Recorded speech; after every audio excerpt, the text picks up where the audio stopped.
Doncs tenim aquí l'autoritat, com podeu veure.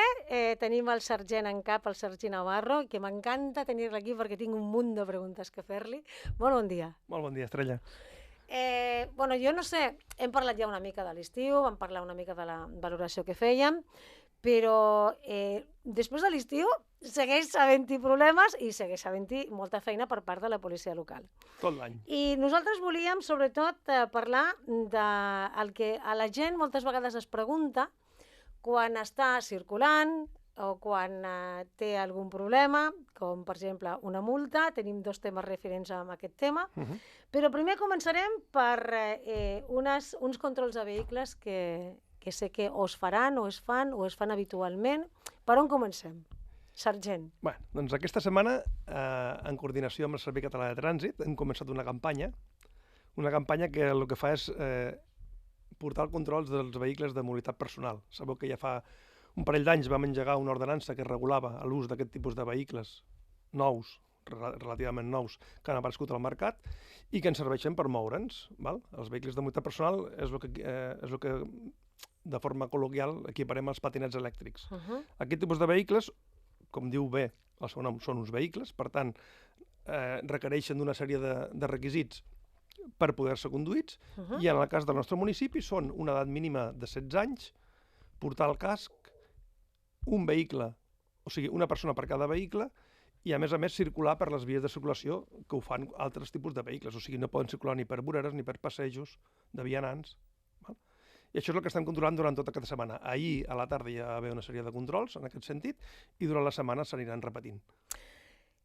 La hora punta d'entrada a l'Institut d'Ensenyament Secundari Berenguer d'Entença és quan més afluència d'aquests vehicles hi ha, o almenys és quan jo ho detecto, que és quan vinc a treballar, llavors em trobo perquè et surten com bolets de tot arreu. Dreta, esquerra, front, darrere, de tot arreu. Potser més aviat és l'hora de sortida que no pas l'hora d'entrada. Clar, bueno, doncs a l'hora de sortida són els mateixos que han entrat perquè tindran allà els vehicles, o no ho sé.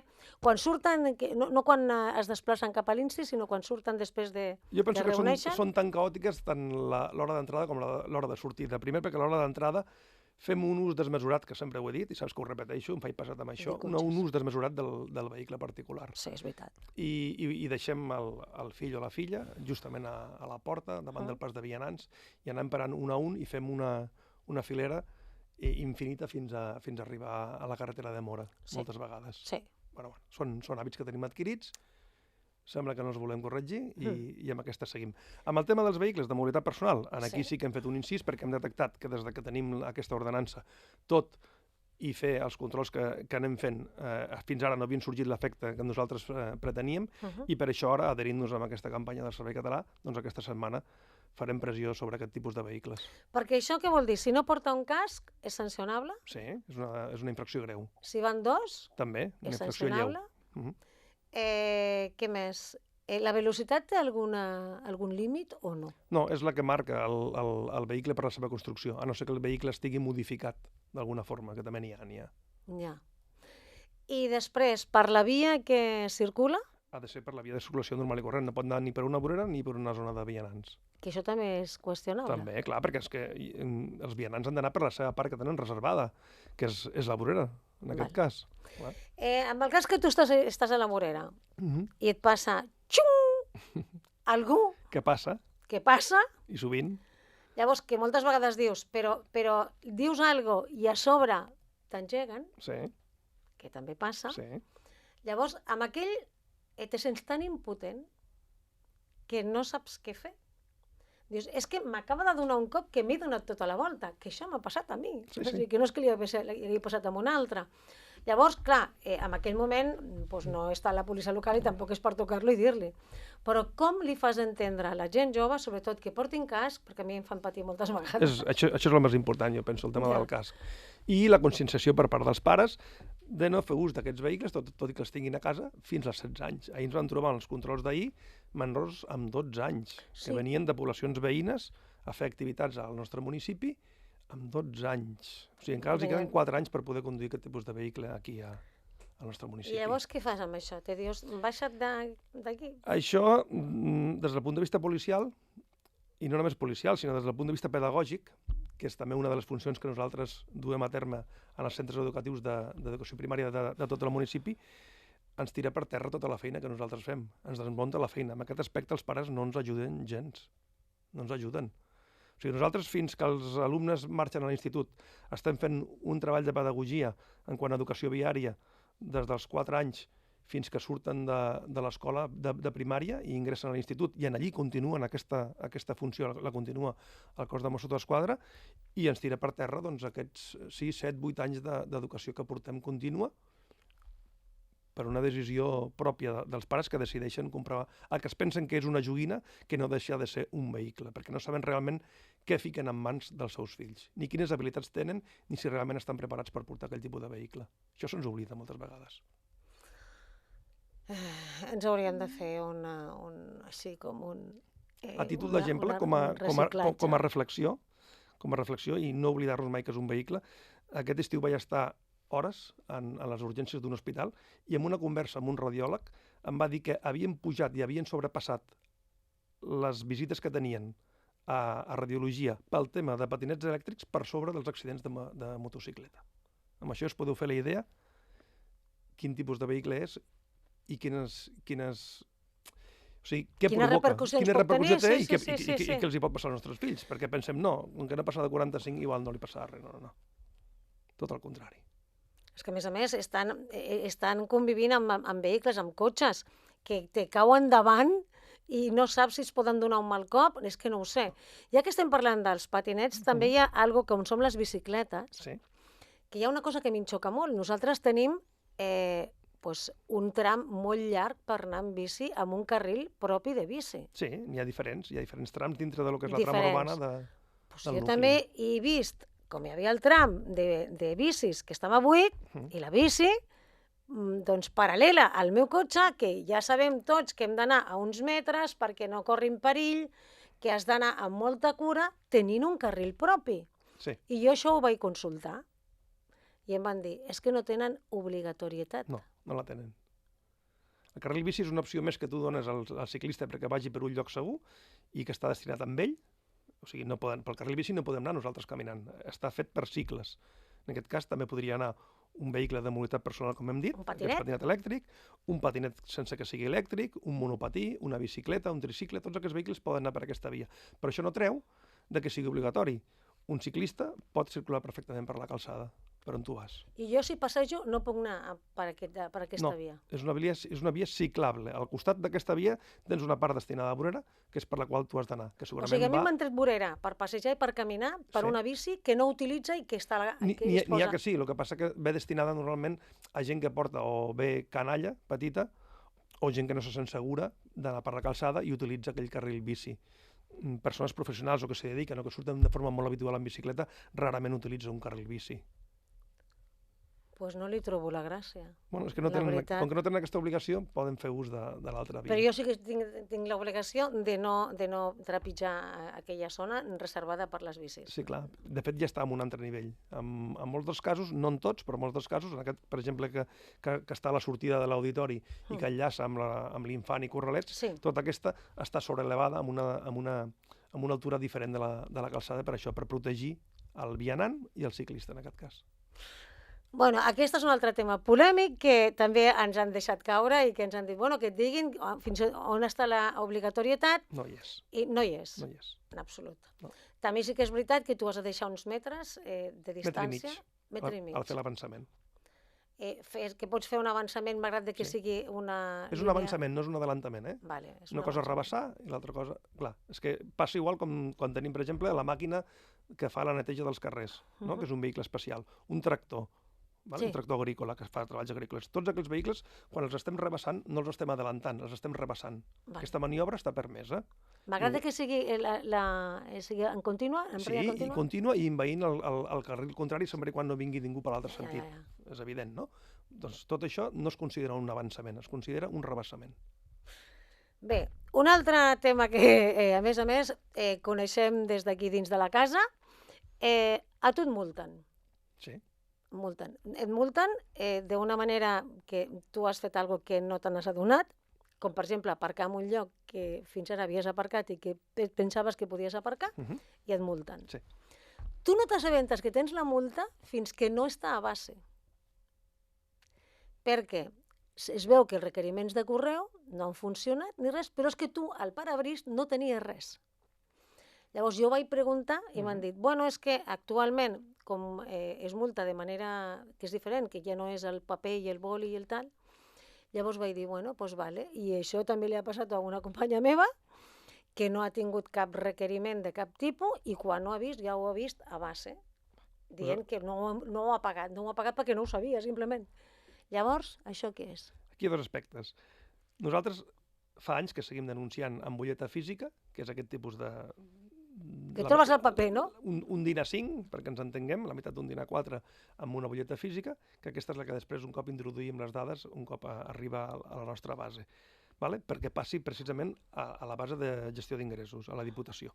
Quan no és així, ara portem unes tablets amb unes impressores que també emeten un butlletí físic, o sigui, també és un paper que podem trobar al parabrises. Motius, o pluja, o vent, o algú que passa i s'emporta el paperet. Pot ser. Que no li veig la gràcia, tampoc, però bueno. La gent no és que tingui l'obligació, sinó que en casos puntuals la gent, quan no pot aturar un vehicle perquè està en circulació, per exemple, un cinturó de seguretat, una persona que està parlant pel mòbil i no podem aturar-la perquè suposaria un perill l'aturar-la o iniciar una persecució per una infracció, cosa que no fem. En aquests casos es notifica un cop li arriba la notificació que dius tu que arriba de base. En els casos d'un vehicle que està aturat, que està estacionat i que denunciem, sempre deixem butlleta de denúncia. Val, doncs no ha estat el cas. Aquella notificació és una primera notificació que a efectes l'únic que val és per poder fer un pronto pago davant de l'oficina bancària. Però l'inici de l'expedient sancionador, en el qual comença a comptabilitzar amb aquells dies que tenim per fer aquest pagament de la denúncia amb reducció o iniciar un plec de descàrrec si ho creiem convenient, comença des del moment que t'arriba la notificació de base. Què passa amb base? Base utilitza, això ho dic perquè és important, utilitza les dades que consten a la DGT, a la base de dades de la DGT, Direcció General de Tràfic. A partir d'aquí, si nosaltres canviem de domicili, ens oblidem de canviar el domicili que teníem registrat, o correus funciona malament, aquestes notificacions no arriben. No arriben mai, que és el que passa. Bueno, doncs està contestat. I per últim, també volíem parlar sobre aquesta gravació de trucades que ara s'ha posat en marxa des de la policia local. A veure, explica'm una mica de què va això. De fet, és una eina que ens ajudarà a tots a millorar el servei. És una que ja estàvem en contacte amb les companyies telefòniques que ofereixen aquest servei a través de l'Ajuntament per poder ficar una espècie de locució en les trucades tant que rebem com que nosaltres fem, per informar el ciutadà, en aquest cas, de que està trucant a un telèfon d'emergències i que aquella trucada que ell està realitzant pot ser gravada. De fet, és gravada. Això en què rebunda? Rebunda en un plus de millora del servei. Per què? Tant per part del ciutadà, en el moment que vulgui presentar qualsevol tipus de reclamació perquè creu que ha estat atès d'una forma que no era la correcta, per part dels agents de la policia, o vers al contrari, perquè aquella persona s'ha engrescat amb la gent i allí ha abocat tota la carreta del que volia faltar-li el respecte o dient alguna cosa que no havia de dir. Aquestes gravacions tenen una durada màxima amb un disc que tenim, amb un disc dur que està ubicat físicament a la nostra comissaria, i a partir d'aquí, en base a la llei orgànica de protecció de dades, el que fa és guardar aquells registres durant un temps màxim, que són 180 dies, i a partir d'allí els va esborrant de forma automàtica. Qui pot demanar l'escolta d'aquestes trucades? Actualment, a dia d'avui, només en tinc accés jo, com a cap del cos, ningú més, a nivell d'Ajuntament ni de comissaria, i si l'autoritat judicial, en aquest cas qualsevol jutjat, en volgués fer ús o sol·licitar aquestes trucades, aquests àudios, ho podria fer mitjançant un ofici i se'ls haurien de facilitar. Això des de quan està funcionant? A partir d'ara d'inici del mes d'octubre. Portem al voltant de 15-20 dies. Però realment l'objectiu és millorar el servei. És garantir una millora del nostre servei que oferim. I sé que estic fora de temps, però hi ha una coseta que també li volia preguntar, i és parlar d'aquests vehicles que estan de llarga durada estacionats o abandonats o alguna cosa així, que també s'està fent una campanya. A final de setembre, coincidint amb l'acabada de l'estiu, hem engegat una campanya per retirar de la via pública tots aquells vehicles que veiem que porten o bé un estacionament continuat o que estan ja en estat d'abandono. I de quants vehicles parlem? Parlem actualment que tinguem en marxa al voltant d'uns 25-30 vehicles que hem identificat a dia d'avui al nucli d'Hospitalet i Polígon Les Tàpies. Això s'anirà ampliant perquè és una campanya que hem obert a nivell intern i els agents dintre del seu torn ja tenen establertes unes directrius per poder detectar aquest tipus de vehicles, a part dels que ens arriben per part de ciutadans que també ens truquen i ens diuen a tal carrer hi ha un cotxe que porta 2 mesos que no es mou i sembla que no té intenció de moure's. Aquí 2 punts molt importants. El primer, el vehicle en via pública no pot estar sense assegurança, tot i que diguis no, jo no el faig servir perquè a l'estiu el feia anar i a l'hivern marxo a una altra residència i el cotxe es queda aquí. El vehicle no pot estar més d'un mes estacionat en un mateix lloc i té l'obligació de tenir una assegurança de responsabilitat. És obligatori. Un mes, però que sigui, per exemple, si aquesta persona doncs, està aparcat 25 dies, marxa 2 i torna al mateix lloc per casualitat, no passa res. No, perquè normalment fem el seguiment. Hi ha indicis que ja et diuen que el vehicle no es mou. La brutícia, les restes de brutícia sota de les rodes que se sol acumular, i més ara a l'hivern, quan comenci el vent, ja veurem que s'acumulen fulles. I quina és la trajectòria que segueix un cotxe que identifiques que no té assegurança o que està... Què passa? D'aquí on va? Primer fem aquest seguiment del mes. Fet aquest seguiment, enviem una carta al titular. Per això és important el que deia abans, tenir actualitzada l'adreça del vehicle i del titular, perquè enviem la carta a l'adreça que fica a la DGT. A correus? Sí, a través de correus, amb una carta certificada, amb acús de rebut. Molt bé. Aquesta carta, quan arriba al titular, el titular té 2 opcions. O bé retirar-lo, guardar-lo en un garatge privat, o bé practicar la baixa. La baixa, recordem que aquí al nostre municipi tenim un centre autoritzat, que és Taller Grues José Luis, que ens tramita la baixa de forma gratuïta, a cost zero, tant el que és la retirada del vehicle com la posterior destrucció. En el cas que aquella persona no el retiri, l'Ajuntament el que fa, passat aquests 15 dies d'aquest avís notificat, el que fa és fer una publicació amb un edicte al butlletí oficial de l'Estat, en la qual fiquem tota relació de vehicles que hem intentat notificar però que no hem pogut, i es donen per comunicats amb aquesta comunicació al BOE, perquè la llei de trànsit així ho estableix. Tu, evidentment, no mires cada dia al BOE. No, ni cada dia ni mai, vamos. Però aquest edicte ja queda penjat i es dona per notificat. I posteriorment es fa la retirada i la destrucció i descontaminació d'aquell vehicle com un residu sòlid. Perquè quin és el motiu perquè deixen els cotxes allà? Habitualment. Habitualment sol ser, tret de casos molt puntuals que pot ser algú que estigui una temporada llarga, normalment aquests ja solen venir-te a avisar, et diuen estiré 3 mesos a l'estranger per un tema de treball o el que sigui, aquests ja ho solen fer, però la majoria són per avaries que no estan resoltes i que no poden fer front amb aquella reparació i el vehicle es queda allà.